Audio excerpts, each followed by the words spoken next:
I look at our local economy, the key drivers are not dissimilar to the global trends that we're seeing. So there's a more and more focus around technology.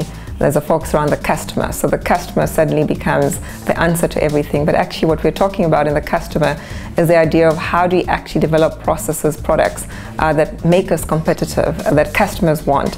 And the trick there is the main key factor that's pushing that actually is the new digital age. So I would argue that probably the single most challenge that we're all going to be faced with is the world of technology and the digital space around technology.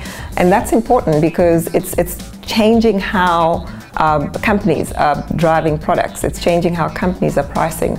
By virtue of that, it's changing the economy and the economics of businesses today. In any boardroom today, if the conversation around technology and digital technology in particular is not happening, it's one of those things that everybody should be asking why not.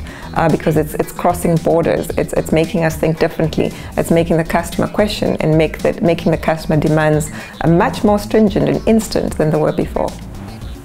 But the heart of any business is a very simple cycle, and it's a cycle that drives revenue and shareholder value. Around that cycle are people, around that cycle are processes, and at the end of that cycle is a consumer and a customer.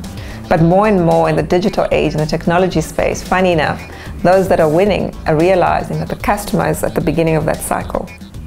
And in some cases, they haven't put the customer there. The customer has put themselves at the beginning of the cycle. And I think, for me, that's probably where we're heading towards. It's simplifying processes using technology. It's taking the traditional and converting it in a more relevant space today in a way that we can be competitive. Innovation in the future actually is about simplifying. And in that simplicity is also the realization the more you innovate, whether it's through technology or through your people, you realize actually the highly successful people, the people who made it out there, they don't take shortcuts. There's still the push to say, you've got to work at it. Some people, to get the one brilliant idea, have spent hours and hours refining the processes. And for me, the lesson there is that there is no shortcut. It's about partnership, it's about the technology, and it's about being open-minded. It's about saying, actually, if you've got an idea today, I bet you your last dime, it's not a new idea anymore, because we're in a fast-paced world. The only difference is how quickly you're able to take that idea to market and how quickly you're able to change the customer's life with that idea before somebody else does. So my guess going forward, the next big thing will be, how do we find those new ideas? Because the reality now with the digital technology is very few new ideas are really new, and which is why you actually have to harness the power and the energy from within